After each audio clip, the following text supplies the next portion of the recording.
Part 1. First Contact Fallout. The bridge of the UES Defiance hummed with quiet efficiency. Captain Maya Chen stood with her hands clasped behind her back, dark eyes fixed on the endless void displayed on the main view screen. At 42, she had the bearing of someone who had seen enough conflict to respect peace, but enough peace to prepare for war. Her weathered face, marked with a thin scar across her right cheek, remained impassive as she monitored the routine patrol along the outer reaches of human space. "Status report, Lieutenant Okafor," she said, her voice cutting through the ambient noise of the bridge. Lieutenant Nandi Okafor looked up from his console, his fingers still dancing across holographic displays. "All systems nominal, Captain. We've completed our sweep of the Arcturus sector. Nothing unusual to report." He paused, squinting at a new data stream. "Wait, I'm picking up some unusual energy signatures at coordinates 227 Mark 43. Maya moved to his station, leaning over his shoulder to examine the readings. Definitely not natural. Too regular, too precise. She straightened, addressing her science officer. "Dr. Takahashi, analysis." Dr. Miyaru Takahashi, a thin woman with silver-streaked hair pulled back in a severe bun, manipulated her own controls. "It appears to be some form of monitoring network, Captain. Advanced technology, not ours. The energy pattern suggests quantum-based sensors, far more sophisticated than anything in our arsenal." Maya's expression hardened. Humanity had expanded rapidly into the stars over the past century, establishing colonies on dozens of worlds. But despite all their explorations, they had yet to encounter another intelligent species. Until now, perhaps. How long has it been there? "Impossible to say without further analysis," Dr. Takahashi replied. "But based on the dust accumulation patterns, I'd estimate at least 18 months. Maya's jaw tightened. 18 months. Someone, something, had been watching them, studying them, for over a year. And they hadn't noticed until now.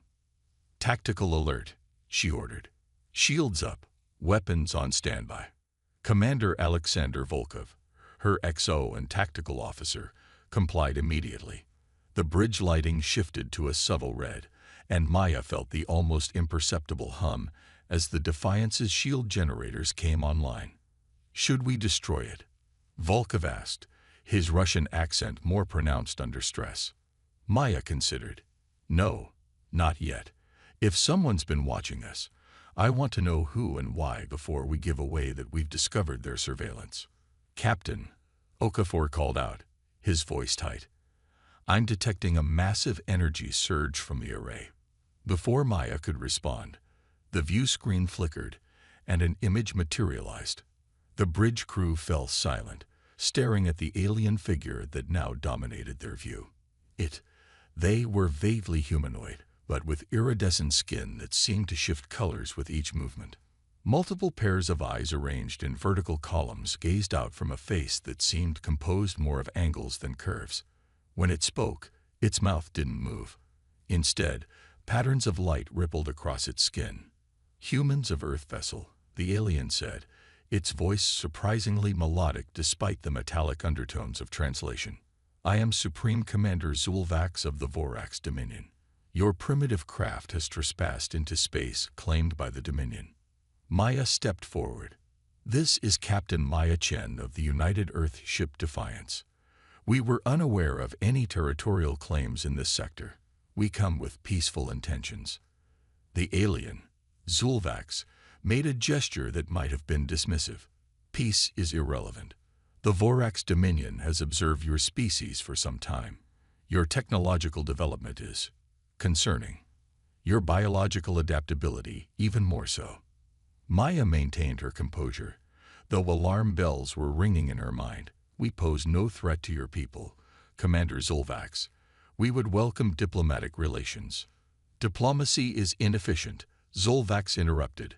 "The Dominion Council has determined that humanity represents a potential future threat to Vorax expansion. Therefore, you will surrender your vessel and submit coordinates for all human settlements. Your species will be relocated to a controlled environment where your development can be properly managed." The bridge fell silent. Maya felt cold anger building in her chest. "And if we refuse?"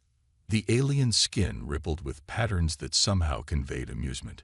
"Your vessel will be destroyed as a demonstration. Then, one by one, your colonies will follow. The choice is simple: controlled existence or extinction." The screen went dark. "They've severed the connection," Okafor reported. Maya turned to her crew, noting the mix of fear and determination on their faces. "Options." Volkov was the first to speak. "The sensor readings suggest their technology is at least a century ahead of ours, Captain. In a direct confrontation, we wouldn't stand a chance." "So we don't confront them directly," Maya replied. "Dr. Takahashi, what did you make of their surveillance network?" The science officer had been analyzing data throughout the exchange. "It's impressive, but specialized. Designed to detect conventional energy signatures, fusion drives, matter/antimatter reactions, quantum communications. But there are gaps." "What kind of gaps?" "Their sensors seem calibrated for advanced technology. They might overlook simpler systems as irrelevant." Maya nodded slowly, an idea forming. "Like considering a Stone Age spear harmless against power armor." "Precisely," Takahashi confirmed. "They're looking for threats that match their understanding of dangerous technology." Maya turned to her communications officer. "Specialist Rivera, prepare a tight beam quantum transmission to Earth Command. Full encryption. They need to know what we're facing." "It won't get through," Takahashi warned. "The Vorax will detect and block quantum communications." "Then we use something older," Maya decided. "Prepare a message drone with conventional radio transmission. Old tech, low power, something they might dismiss as background noise."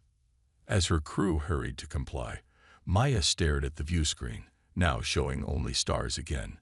Somewhere out there, the Vorax were preparing to make good on their threat. "Chief Engineer Singh," she called over the comm. "Singh here, Captain," came the quick reply. "How quickly can you modify our shield emitters to create a targeted electromagnetic pulse?" There was a pause. "An EMP? That's ancient technology, Captain. Practically prehistoric." "Exactly. And sometimes, the oldest weapons are the ones your enemy forgets to defend against." Understanding dawned in Singh's voice. "I'll need at least 3 hours to reconfigure the emitters without taking our shields offline." "You have 2, Maya replied.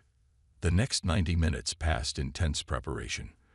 The message drone was launched on a trajectory away from the likely approach of the Vorax, broadcasting its warning on old-fashioned radio frequencies. Meanwhile, the Defiance prepared for battle against an enemy with vastly superior technology. "Captain," Okafor called out, "multiple vessels approaching at high speed. Configuration unknown, but their energy signatures match the surveillance array." "On screen," Maya ordered. The view screen showed 5 ships, each at least 3 times the size of the Defiance. They moved with an eerie grace, their hulls shifting and reconfiguring as they approached, like liquid metal flowing into optimal combat formations. "They're scanning us," Takahashi reported. "Intensive scans penetrating our outer hull." Maya nodded to Volkov. "Activate Defense Protocol Theta 9. Throughout the ship, crew members initiated the unusual strategy they had prepared. Power systems cycled down to minimal levels. Weapon systems appeared to go offline. To the Vorax sensors, the Defiance would appear to be experiencing catastrophic system failures. "They're slowing their approach," Okafor reported. "I think they believe we're having technical difficulties." "Good," Maya said. "Let them think we're crippled." "Singh, status on the EMP emitters." "Ready on your command, Captain," the engineer's voice replied. "But I should warn you, we'll only get one shot before they adapt. Then we make it count." The comm system crackled, and Zolvax's voice filled the bridge once more. "Human vessel, your primitive systems appear to be failing. This is the inevitable result of inferior technology. Prepare to be boarded." Maya gave a tight smile that didn't reach her eyes. Now, Chief Singh. The Defiance shuddered slightly as the modified shield emitters fired a concentrated electromagnetic pulse at the Lid Vorax vessel. For a moment, nothing seemed to happen. Then the alien ship's elegant movements faltered. Its shifting hull froze mid-configuration, sections of it darkening. Direct hit, Volkov reported, unable to keep the surprise from his voice.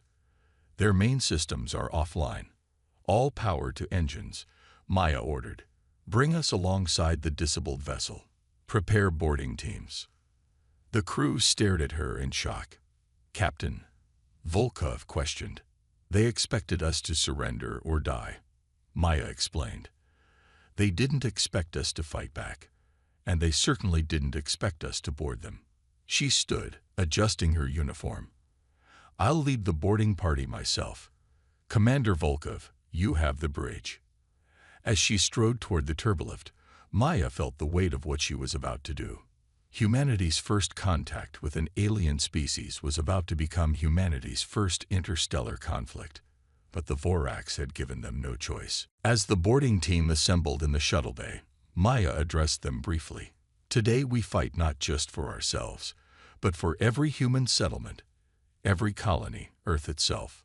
The Vorax believe us to be primitive, inferior. Let's show them just how dangerous primitive humans can be when backed into a corner. The team, a mix of security personnel, engineers, and scientists, nodded grimly. Remember, Maya continued, our objective is intelligence gathering. We need to understand their technology, their weaknesses. We disable. We don't kill unless absolutely necessary. As the boarding shuttles launched toward the disabled Vorax vessel, Maya couldn't help but wonder if humanity was ready for this. Ready or not, first contact had happened, and it had immediately turned hostile.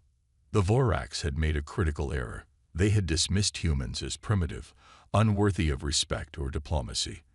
They had threatened extinction without considering that even the most primitive creatures will fight with unexpected ferocity when their survival is at stake.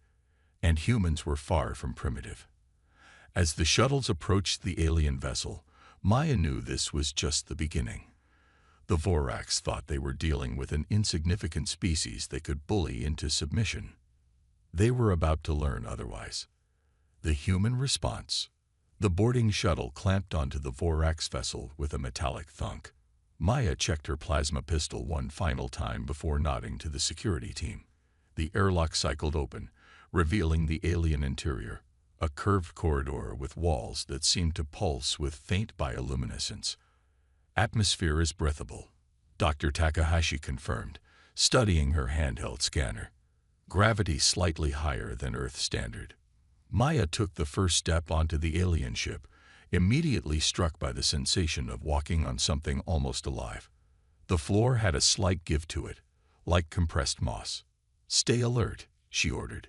Singh, start analyzing their systems. I want to know how to control this vessel if possible. Chief Engineer Singh, a stocky woman with calloused hands and a perpetual frown, knelt beside what appeared to be an access panel. Fascinating, she murmured. It's not mechanical or electronic, at least not as we understand them. More like biotech integrated with quantum computing. The team moved cautiously through the corridors, encountering surprisingly little resistance. The few Vorax crew members they did find appeared disoriented, their skin patterns flickering weakly. Apparently, the EMP had affected them physically, as well as disrupting their ship's systems. Captain, Takahashi called softly, gesturing toward an open chamber. I believe this is their command center. The room was dominated by a central pillar of what looked like liquid crystal, surrounded by stations where Vorax officers lay slumped at control surfaces that seemed grown rather than built. At the center stood a larger figure, Supreme Commander Zulvax, based on the distinctive pattern of iridescence across its skin. Unlike the others, Zulvax appeared partially recovered, its multiple eyes focusing on Maya as she entered. Impossible, the alien commander said, its voice now lacking the smooth translation of before. coming out as a series of clicks and whistles partially interpreted by Maya's own translator. Primitive. Weapons should not affect Vorax technology. Maya approached confidently, keeping her weapon ready but not aimed directly at the alien. That's your fundamental error, Commander. You assumed primitive meant ineffective. A Stone Age spear can still kill if it finds a gap in the armor. Dr. Takahashi had moved to one of the control stations, interfacing her equipment with the alien technology. Captain, I'm accessing their database. The information here, it's incredible and disturbing. Explain, Maya ordered, not taking her eyes off Zulvax. The Vorax have done this before, Takahashi said, her voice tight. At least 7 other species have been relocated over the past 3 centuries. Some were at our technological level, others more advanced. All were considered potential threats to Vorax expansion. Maya felt cold anger building. And these relocations, where are these species now? Takahashi's face paled as she read the data. Controlled habitats, essentially zoos or preserves. Their development strictly limited. Their populations managed. Zulvax's skin rippled in what Maya was beginning to recognize as the alien equivalent of contemptuous amusement. All lesser species must be controlled. It is the way of the universe. The strong manage the weak. Humanity doesn't accept that philosophy, Maya replied coldly. We've learned from our own history that diversity and cooperation lead to greater strength than domination. Knave, Zulvax manage. Your resistance, temporary. Our fleet will recover. Your species will submit. Before Maya could respond, her communicator activated. Captain, Volkov's urgent voice came through. The other Vorax ships are reactivating. Their systems are adapting to our EMP. We have maybe 5 minutes before they're fully operational. Understood. Prepare for immediate extraction. Maya turned to her team. Finish gathering what intelligence you can. We leave in 3 minutes. Singh looked up from where she had been examining the ship's propulsion system. Captain, I've figured out how their drives work. It's incredible. They're using quantum entanglement to fold space, not just travel through it. With this technology, we cold. Download everything you can, Maya ordered. Earth's scientists will need all the advantage we can give them. As her team hurried to complete their mission, Maya kept her attention on Zulvax. The alien commander was gradually recovering, its movements becoming more fluid. You cannot win this conflict, Zulvax said. The Dominion spans hundreds of systems. Your single planet, your handful of colonies, cannot resist. Maya smiled grimly. You still don't understand humans, Commander. We've been fighting against overwhelming odds throughout our history. It's what we're good at. The alien skin flickered in what might have been confusion. Your species is irrational. You should calculate the probability of victory and submit when it is low. That's not how we operate, Maya replied. When humans face impossible odds, we don't surrender. We innovate. We adapt. We find another way. Dr. Takahashi approached, her devices loaded with alien data. Captain, we need to go. Now. Maya nodded, backing toward the exit with her team, while keeping her weapon trained on Zulvax. This isn't over, Commander. Not by a long shot. The return to the Defiance was tense but uneventful. As soon as the boarding party was safely aboard, Maya ordered immediate withdrawal. Maximum speed, Lieutenant Okafor, she commanded, returning to her captain's chair. Get us clear of their sensor range. The Vorax vessels are powering up weapons, Volkov reported. They'll be in firing range in 30 seconds. Maya leaned forward. Dr. Takahashi, did you get anything from their systems that could help us right now? The science officer was already at her station, downloading the stolen data. Yes, Captain. I identified the frequency their shields operate on. If we modulate our phasers to match that exact frequency, we might penetrate their defenses, Maya finished. Do it. The Defiance shuddered as the first Vorax energy beam grazed their shields. Shields down to 72%, Volkov reported. One more direct hit, and we'll lose them completely. Weapons modulation complete, Takahashi announced. Maya didn't hesitate. Target their lead vessel's propulsion system and fire. The Defiance's phasers lanced out, a brilliant blue-white beam that struck the pursuing Vorax ship. For a moment, nothing happened. Then, the alien vessel shuddered violently, sections of its hull going dark. Direct hit, Volkov exclaimed. Their drive system is offline. The other ships are slowing, Okafor reported. They appear confused by our ability to penetrate their shields. Maya allowed herself a small, satisfied smile. They're not used to being vulnerable, especially not to what they consider an inferior species. She turned to Takahashi. What else did you learn about their technology that we can use? Their entire approach to technology is different from ours, Takahashi explained, excitement clear in her voice despite the danger. They've integrated biological components with quantum technology to create systems that can adapt and evolve. But that integration is also a weakness. Disrupt one aspect, and the whole system becomes unstable. Maya considered this information, like how our EMP affected not just their ships but the Vorax themselves. Exactly, Takahashi confirmed. Their biology is linked to their technology, in ways we don't fully understand yet, but it means conventional attacks might affect them in unexpected ways. The tactical console beeped urgently. Captain, Volkov called out, the remaining Vorax vessels are forming a new attack pattern. They're coordinating, adapting to our defenses. Maya nodded grimly. They learn quickly. So must we. She turned to Singh, who had returned to engineering via internal transport. Chief, the quantum entanglement drive you mentioned. Any insights on how to disrupt it? Singh's voice came through slightly distorted by engine noise. If their drives work on the principle I think they do, they require perfect quantum coherence. Any significant interference in the entanglement pattern would destabilize the entire system. And how do we create that interference? There was a pause before Singh replied. Our deflector dish could be modified to emit a scrambling field, but we'd need to be within 100 kilometers of their vessels.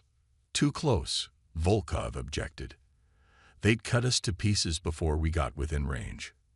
Maya stared at the tactical display, watching the Vorax ships approach in their new formation. Then she smiled, a predator's smile. Not if they think we're already defeated. She looked up at her bridge crew. They expect us to run, to try to escape. They don't expect us to attack. So that's exactly what we'll do. The plan was audacious, perhaps suicidal.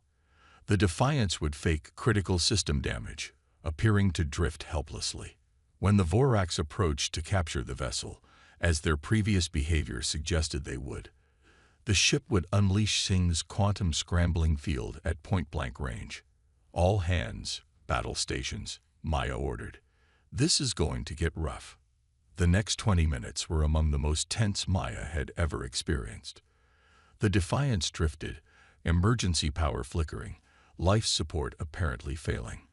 The ruse was made more convincing by the actual damage they had sustained. They're approaching, Okafor reported quietly. The 3 remaining vessels are moving into capture position. Stand by, Maya said, her voice calm despite the hammering of her heart. Wait until they're within optimal range. The bridge crew watched in tense silence as the Vorax ships grew larger on the view screen, their liquid metal hulls shifting into docking configurations.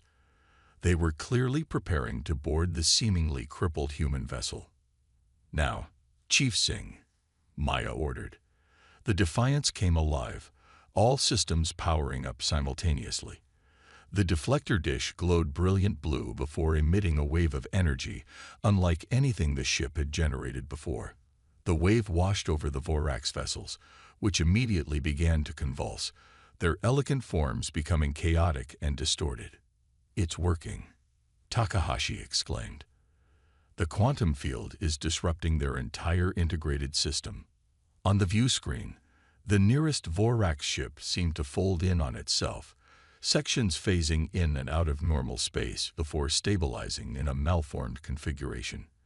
The other two vessels drifted erratically, their systems clearly in chaos. "Get us out of here. Maximum warp," Maya ordered, "before they can recover." The Defiant streaked away, leaving the disabled Vorax fleet behind. But Maya took no satisfaction in the victory. This had been merely the opening skirmish in what promised to be a much larger conflict. "Set course for Earth," she instructed. "We need to deliver this intelligence directly to command." As the stars streaked by on the view screen, Maya reflected on the encounter. The Vorax had made a critical miscalculation. They had dismissed humanity as primitive, unworthy of respect or consideration. They had expected submission or futile resistance. Instead, they had awakened something they clearly didn't understand: human defiance in the face of extinction. The very quality they had sought to eradicate was what had defeated them in this first encounter. Dr. Takahashi approached her captain. "The data we retrieved suggests the Vorax dominion is vast, but not without its own problems. There are signs of internal conflicts, resistance from other species. We might not be alone in opposing them." Maya nodded. "Then we find these other species. We form alliances. We show the galaxy that cooperation between diverse civilizations creates strength that domination never could." "And if the Vorax don't accept that vision?" Takahashi asked quietly. Maya's expression hardened as she looked toward the stars that now carried them home. Home to warn their people, to prepare for the war that was coming. "Then we teach them the most important lesson about humanity," she said. "We don't submit to bullies, no matter how technologically advanced they might be. And we never, ever give up." As the Defiance raced toward Earth, carrying the warning of the Vorax threat and the technology that might help defend against it, Maya knew that the coming conflict would test humanity like nothing in their history. But she also knew something the Vorax would learn too late. Underestimating humans was the last mistake many opponents had ever made. The Vorax had tried to choose extinction or submission for humanity. Humanity would forge a third option, as they always had.